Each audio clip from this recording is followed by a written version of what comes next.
গাজলে তৃণমূল নেতার বিরুদ্ধে বিস্ফোরক অভিযোগ, চাকরির টোপে 10,25,000 টাকা আত্মসাৎ। চাকরি পাইয়ে দেওয়ার নামে লক্ষ লক্ষ টাকা ফেরত চাইতেই প্রাণনাশের হুমকির অভিযোগ।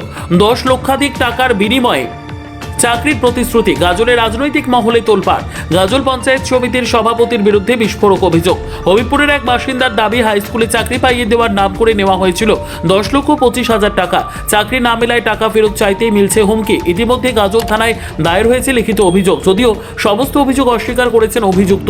এই ঘটনায় সরগরম মালদার রাজনৈতিক মহল।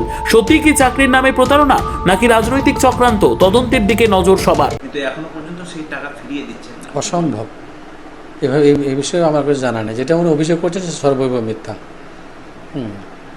তিনি বলছেন যে তিনি বারবার আপনার কাছে টাকা চাইছেন, কিন্তু আপনি তাকে উনি হবিপুরে যে সুপ্রতিম বাবু আছেন, আমি অনুরোধ করবো উনি আমার সঙ্গে যোগাযোগ করুন না। আমার তো ফোনের সুইচটা খোলা আছে। আমি তো আর লুকিয়ে পালিয়ে বেড়াচ্ছি না। আমি তো অফিস করছি আমার। উনি যদি সত্যি সত্যি টাকা পেয়ে থাকেন তা আমার সঙ্গে যোগাযোগ করবে।